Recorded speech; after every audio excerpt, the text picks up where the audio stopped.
हरियाणा की हर अपडेट के लिए बेल आइकन दबाएं और सब्सक्राइब करें STV हरियाणा न्यूज। 10 नवंबर को वोटों की गिनती होगी, यानी कि उसके बाद 10 नवंबर को वोटों की गिनती होगी और उसके बाद ये जो परिणाम है वो सभी के सामने आएंगे। तो 3 नवंबर को बड़ौदा का उपचुनाव होगा और अब पूरी तरीके से बिगुल बज चुका है। बड़ौदा उपचुनाव को लेकर तैयारियां सभी राजनीतिक दल इससे पहले से करते आ रहे हैं, लेकिन अब काउंटडाउन शुरू हो चुका है, यानी कि 3 नवंबर से अब बड़ौदा उपचुनाव को लेकर पूरी तरीके से हर राजनीतिक दल मैदान में होगा। लेकिन अब यह देखना बेहद दिलचस्प है कि बीजेपी और जेजेपी के गठबंधन में आखिर किस राजनीतिक दल से योद्धा को मैदान में उतारा जाएगा और किस दल का प्रत्याशी मैदान में होगा। लेकिन साथ ही साथ कांग्रेस पार्टी से आखिर किसको उतारा जाएगा मैदान में, क्योंकि लगातार खींचतान भी कांग्रेस पार्टी के भीतर भी देखने को मिल रही है। लेकिन साथ ही साथ और भी जो दूसरे राजनीतिक दल हैं, किसको मैदान में उतारा जाएगा, किसका पलड़ा ज्यादा भारी रहेगा, और साथ ही साथ जो अभी तक प्लानिंग है, क्योंकि बीजेपी इस सीट पर अभी तक कभी जीत हासिल नहीं कर सकी है, लेकिन वही चीजें जो कैबिनेट मंत्री मूलचंद शर्मा को हम आपको दिखा रहे थे, तो उन्होंने भी इस बात को साफ किया है कि 2014 से पहले कभी फुल फ्लैश बीजेपी की सरकार नहीं आई थी प्रदेश में, लेकिन ऐसा हुआ क्योंकि लोग विकास चाहते हैं। और इसी तरीके से बड़ौदा उपचुनाव और बड़ौदा सीट को लेकर अगर आप ये बार बार सवाल पूछ रहे हैं कि यहां पर कभी भी जीत का जो एक काम है वो बीजेपी ने हासिल नहीं किया है, बीजेपी ने कभी जीत हासिल नहीं की है, तो वही चीजें हैं कि यहां पर बदलाव इस बार होगा, जनता यही चाह रही है। लेकिन देखना यही है कि बड़ौदा उपचुनाव में आखिर जीत किसको हासिल होती है। लेकिन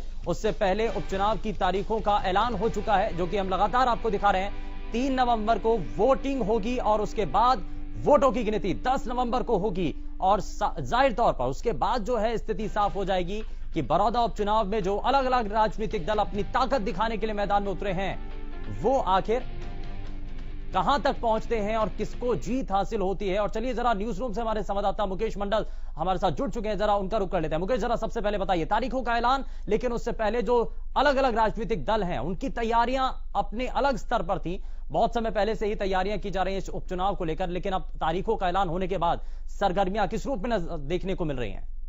देखिए बिल्कुल शुभेंदु, जिस तरह से बड़ौदा उपचुनाव को लेकर बात होती है और तमाम जो पार्टियां हैं, बीजेपी की बात करें, जेजेपी की बात करें, कांग्रेस की बात करें, इनेलो की बात करें, तमाम जो पार्टियां हैं वो मजबूती से अपना पक्ष रख रही हैं। वो ये कह रहे हैं कि हमारा इस बार कैंडिडेट होगा वो वहां से जीत कर आएगा। लेकिन आपको पता है गौरव शुभेंदु की जिस तरह से वहां पे तमाम चीजें हैं, तमाम नेताओं का दौरा रहता है। आपने देखा कोरोना टाइम पे भी जो तमाम जो नेता है बीजेपी की तरफ से, मंत्री है, वो वहां पे लगातार दौरा करते हैं। दुष्यंत चौटाला है, उनकी टीम है, वो लोग लगातार जाते हैं। लेकिन ये सबसे बड़ी बात की जाए तो श्री कृष्ण हुड्डा एक ऐसे मजबूत नेता थे वहां पे जिनका दबदबा रहा था और लगातार ये जो सीट है कांग्रेस की झोली में लगभग आती रही है। और यही वजह है कि पिछला आपने चुनाव देखा, पिछला जब विधानसभा चुनाव देखा, जेपी वहां पे जो योगेश्वर दत्त है बीजेपी से, उनको टिकट दिया गया था, रेसलर हैं, और श्री कृष्ण हुड्डा उन्होंने मात दी थी योगेश्वर दत्त को। लेकिन इस बार माना यह जा रहा है कि जो बीजेपी है, जेजेपी गठबंधन की सरकार है और जो गठबंधन में चुनाव लड़ेगी बड़ौदा उपचुनाव में, वही कांग्रेस के लिए भी एक चुनौती है कि क्या जो कांग्रेस का दबदबा है वो वाकई रह पाएगा उस सीट के ऊपर कि नहीं रह पाएगा। लगातार आपने देखा कि जिस तरह से कांग्रेस की बात करें, हम सरकार की बात करें, बीजेपी की बात करें, तमाम जो दिग्गज नेता हैं उनका लगातार दौरा रहता है वहां पे। अब पहले से ही शुभेंदु, अभी से नहीं, पहले से ही वहां पे जो तमाम नेता है वो दौरे पे जाते हैं, लोगों से रूबरू होते हैं, जनसभाएं करते हैं। लेकिन बिगुल जो है अब बज गया है। हालांकि चुनाव आयोग ने साफ कह दिया था कि 29 नवंबर से पहले जितने भी, चाहे जनरल इलेक्शन हो चाहे बाई इलेक्शन हो, सब चुनाव हो जाएगा। और यही वजह है कि आज चुनाव आयोग ने डेट डिक्लेयर कर दिया कि अब बिगुल बज चुका है उपचुनाव को लेकर और 3 नवंबर का समय दिया, तारीख तय की गई है कि इस दिन चुनाव होगा वहां पे। बिल्कुल मुकेश, लेकिन आपने एक जो महत्वपूर्ण बात कही कि बड़ौदा उपचुनाव को लेकर के जब सभी राजनीतिक दल अपनी जीत का दावा कर रहे हैं, तो ऐसे में पिछला जो ट्रैक रिकॉर्ड है उसको भी देखना बेहद जरूरी है, क्योंकि इस सीट पर बीजेपी कभी जीत हासिल नहीं कर पाई है। तो ऐसे में यहां कैबिनेट मंत्री मूलचंद शर्मा को हम अपने सभी दर्शकों तक पहुंचा रहे थे उनकी बातों को, तो उन्होंने भी इस बात को साझा किया है कि 2014 से पहले बीजेपी की फुल फ्लैश कभी प्रदेश के अंदर सरकार नहीं बनी थी, लेकिन ऐसा 2014 के बाद हुआ है। तो यानी कि नेतृत्व चाहता है और लोग चाहते हैं कि ऐसा नेतृत्व उनको मिले जो कि प्रदेश का विकास कर सके, और यही उन्होंने उदाहरण देते हुए कहा कि बड़ौदा के अंदर भी कुछ ऐसा ही परिवर्तन देखने को मिलेगा। देखिए, तमाम जो राजनीतिक दल है वो लगातार यही कह रहे हैं कि हमारी इस बार जीत पक्की है, जीत निश्चित है, चाहे बीजेपी हो, चाहे हम कांग्रेस की बात करें। लेकिन आपको ट्रैक रिकॉर्ड देखना पड़ेगा, पुराना रिकॉर्ड देखना पड़ेगा कि किस तरह से वहां पे चुनाव हुए, किस तरह से कितना परसेंटेज था वो वहां पे वोटिंग हुई, कैसे कैसे चुनाव रहे और कैसे जो जाट बेल्ट माना जाता है, कैसे वहां पे कांग्रेस ने हमेशा दबदबा बनाया है। श्री कृष्ण हुड्डा की हम बात कर रहे थे, हालांकि उनका स्वर्गवास हो गया जिसकी वजह से वो सीट खाली है, लेकिन योगेश्वर दत्त जिस तरह से सामने आए इलेक्शन से कुछ दिन पहले ही उन्होंने बीजेपी को ज्वाइन किया, उन्होंने अपने पद से इस्तीफा दिया, डीएसपी थे, उन्होंने पद से इस्तीफा देकर चुनाव लड़े वो और बीजेपी में शामिल हो गए थे। लेकिन उसके बावजूद भी श्री कृष्ण हुड्डा की एक अच्छी इतनी बड़ी पकड़ थी जनता के बीच में, वो लगातार रहते थे और यही वजह है कि उनको फायदा मिला। लगातार कांग्रेस के नेता भी कह रहे हैं कि इस सीट पे हमेशा से ही कांग्रेस जीतती आई है और इस बार भी कांग्रेस जीतेगी। लेकिन वहीं दूसरी ओर बात करें तो सरकार बीजेपी जेजेपी की है अलग। आपने देखा कि आपने जिस तरह से विधानसभा चुनाव हुए थे, बीजेपी और जेजेपी अलग अलग चुनाव लड़ रहे थे, लेकिन इस बार गठबंधन की सरकार है और गठबंधन में ही चुनाव लड़ा जाएगा। तो कहीं ना कहीं वो जो वोट आप ही कह रहे हैं गठबंधन में ही चुनाव लड़ा जाएगा और इसको लेकर संकेत दोनों ही राजनीतिक दलों की तरफ से मिलते रहे हैं, लेकिन कैंडिडेट किस दल से होगा, क्योंकि दावेदारी तो जेजेपी ने भी नहीं छोड़ी अभी तक, तो क्या ये माना जाए कि कहां से होगा? देखिए, ये बीजेपी जेजेपी की अंदरूनी बातें हैं कि कैंडिडेट कौन सा होगा, जेजेपी का होगा या बीजेपी का होगा। लेकिन सबसे बड़ी बात यह है कि कैंडिडेट किसी भी पार्टी का हो, कैंडिडेट ऐसा हो जो लोगों के बीच में रहता हो, जो लोगों की दुख दर्द को समझ सकता है, जो वहां की मूलभूत समस्या है उसका समाधान कर सके। जनता इसी के बिहाफ पे वोट देगी। जनता ये नहीं देखेगी कि ये कैंडिडेट जेजेपी का है या बीजेपी का। हालांकि सरकार जरूर गठबंधन की चल रही है, लेकिन उससे परे हम दूसरी तरफ देखें तो लगातार जो जिस तरह से वहां पे ट्रैक रिकॉर्ड रहा है, और इस बार की बात करें तो लगातार आपने देखा कुछ दिन पहले भी खबर आई थी कि वहां पे जो तमाम नेता हैं अब वो जा रहे हैं, तो वहां पे विरोध जमकर हो रहा है। कांग्रेस के लोग जा रहे हैं वहां पे, बीजेपी के जा रहे हैं, जेजेपी के जा रहे हैं। लेकिन अलग बात यह है कि इस बार गठबंधन की सरकार है, दोनों बीजेपी जेजेपी से कैंडिडेट कौन होगा इसका जो भी फैसला लेना है दोनों दल बैठ के लेंगे। लेकिन जो चुनाव है आप ये देख सकते हैं कि बीजेपी जेजेपी वर्सेज कांग्रेस की है, क्योंकि कांग्रेस का मौजूदा विधायक वहां पे रहे हैं, उनकी मृत्यु के बाद ये जो सीट है वो खाली हुई है। तो कहीं ना कहीं कांग्रेस भी मजबूती के साथ अपना पक्ष रख रही है। कांग्रेस भी लगातार कांग्रेस का कहना है कि जो हमारा कैंडिडेट था और जो इस बार हम चुनाव लड़ रहे हैं, निश्चित ही कांग्रेस की जीत होगी। लेकिन सरकार बीजेपी जेजेपी की है, उनमें से कौन सा कैंडिडेट होता है। हालांकि योगेश्वर दत्त की बात करें तो वो काफी हल्के कैंडिडेट नहीं थे, क्योंकि रेसलर है, गोल्ड मेडलिस्ट है और उसके बाद उनको मैदान में उतारा गया, लेकिन उनको श्री कृष्ण हुड्डा ने शिकस्त दी। तो इस बार उनको देखना होगा कि कैंडिडेट इसके सामने कौन होता है। चुनावी जो रिंग थी उसके अंदर पटकनी श्री कृष्ण हुड्डा ने दी थी। ये कहीं ना कहीं चीजें हैं जो कि उस वक्त के चुनाव से और आज तक याद रखनी हर राजनीतिक दल के लिए बेहद जरूरी है। आप मुकेश जरा ये भी बताइए कि अभी कौन कौन से ऐसे चेहरे हैं जो कि मैदान में संभावित तौर पर उतर सकते हैं, उनको उतारा जा सकता है, भरोसा करके उनको रिंग में उतारा जा सकता है इस बार? देखिए, श्री कृष्ण हुड्डा की बात करें तो उनका जो लड़का है वो भी काफी दावेदारी अपना कर रहा है कांग्रेस की तरफ से।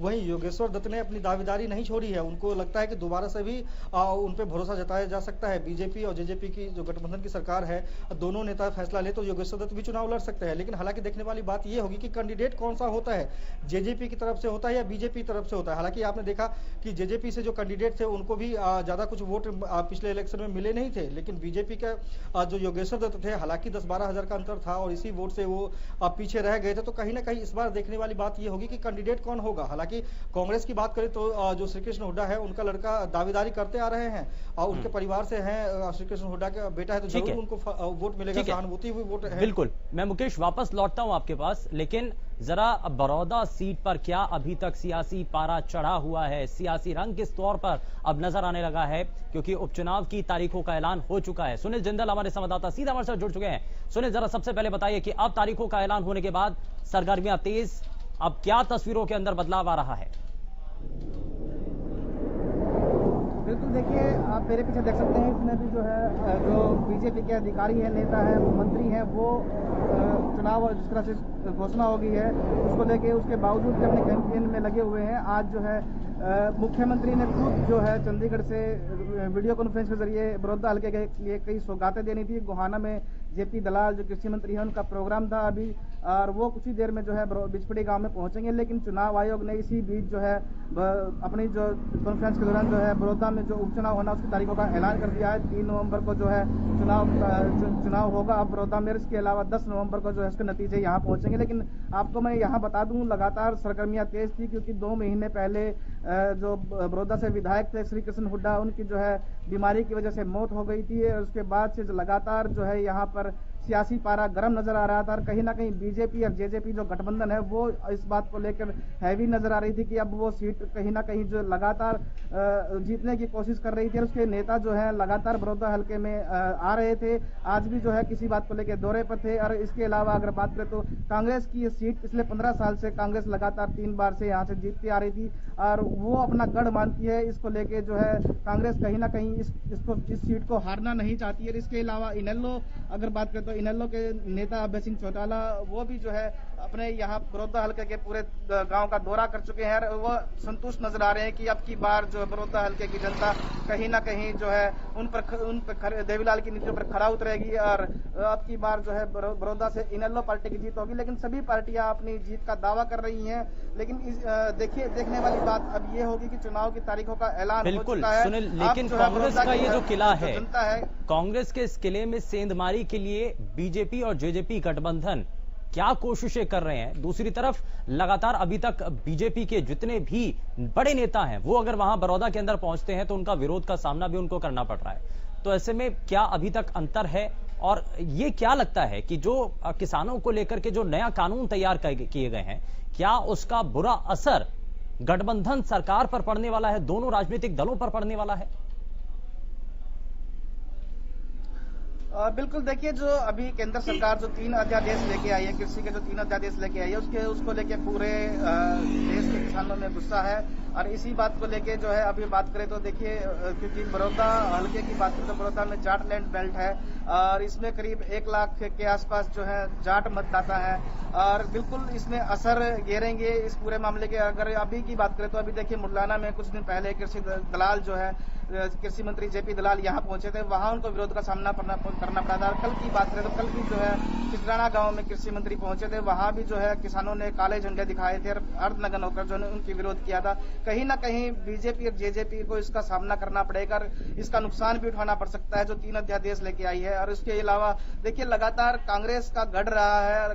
कांग्रेस की बात करें तो पिछले जो नेता है उनका कहना है कि कांग्रेस ने जो विकास किए हैं आज तक किसी दूसरी पार्टी यानी कि इस बार की जो लड़ाई है वो विकास की ही है और विकास के मुद्दे पर ही इस बार के चुनाव को लड़ा जाएगा। बहुत शुक्रिया सुनील इस पर जानकारी देने के लिए। लेकिन जरा वापस न्यूज रूम लिए चलते हैं और सीधे मुकेश का रुख कर लेते हैं। मुकेश, ये आपने सुना है क्योंकि अभी तक जो किला था वो कांग्रेस के पास था, लेकिन इसमें सेंधमारी के लिए बीजेपी और जेजेपी गठबंधन लगातार कोशिशें कर रहे हैं और इसलिए डेरा जमाए हुए हैं बीजेपी के नेता हों चाहे जननायक जनता पार्टी के नेता हों। तो ऐसे में दूसरी तरफ अगर विरोध हम देख रहे हैं तो इसके मायने क्या हैं? देखिए शुभेंदु, फर्क तो पड़ेगा क्योंकि जिस तरह से कृषि अध्यादेश को लेकर जो किसानों में गुस्सा है वो आपको बड़ौदा उपचुनाव में नहीं बल्कि जो देश भर में 64 सीटों पे चुनाव होने हैं वहां भी आपको देखने को मिल जाएगा। खासतौर के मध्य प्रदेश की बात करें तो वहां पे काफी सीट है, वहां पर भी आपको देखने को मिल जाएगा। लेकिन जो बड़ौदा की बात करें हम तो आपने देखा पिछले दिनों लगातार जो पूर्व मंत्री हो बीजेपी के या मौजूदा मंत्री हो उनका दौरा लगातार जारी है। आपने देखा कि काले झंडे भी दिखाए गए थे जेपी दलाल को और जेपी दलाल को ही चुनाव प्रभारी बनाया गया है बड़ौदा से। बड़ौदा विधानसभा की बात करें, उपचुनाव की बात करें तो चुनाव प्रभारी जेपी दलाल को बनाया गया और यही वजह है कि लगातार वो हर दूसरे दिन पे बड़ौदा जाते रहते हैं। जहां पहुंचने पे जहां पे उनका सम्मान होता है वहीं दूसरी ओर उनको जो रोष है किसानों में, काले झंडे हैं, उनका भी विरोध उनको सहना पड़ रहा है। तो कहीं ना कहीं अब देखने वाली बात ये होगी कि सरकार का जो मैसेज है कृषि अध्यादेश को लेकर वो बड़ौदा चुनाव में वो ठीक से दे पाएगी कि नहीं।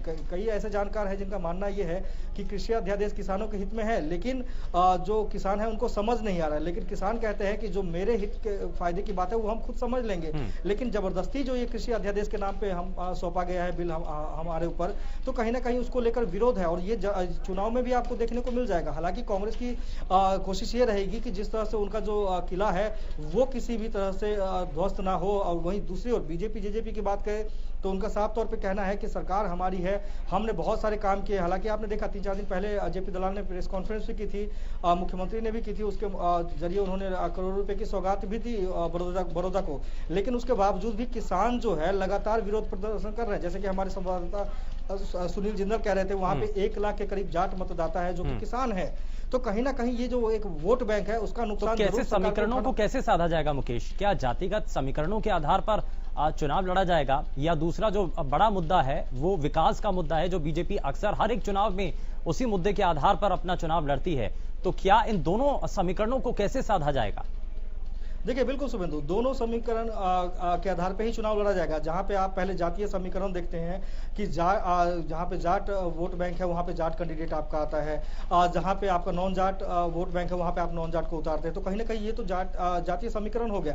लेकिन हम बात करें जो सरकार की जो बेनिफिट्स हैं, जो लोगों के लिए मिला है, जो उनकी नीतियां हैं उसको लेकर, तो आपने देखा विधानसभा चुनाव की बात करें तो उस पर भी जो प्रधानमंत्री की योजनाएं हैं, जो नीतियां हैं, उसको लेकर बीजेपी आई थी प्रदेश में। उन्होंने एजेंडा दिया था कि प्रधानमंत्री है, उनके कामों को लेकर हम जा रहे हैं लोगों के बीच में, अब वोट लेने जा रहे हैं। और यही वजह था कि पहली बार आपने देखा कि 2014 में इनकी सरकार बनी थी। लेकिन जब दूसरा चुनाव हुआ, यानी हम 2019 की बात करें, तो उसमें आपने देखा कि किस तरह से तमाम जो चीजें थे वो तो क्या मुकेश ये माना जाए कि छोटे से लेकर के बड़े से बड़े चुनाव तक मोदी नाम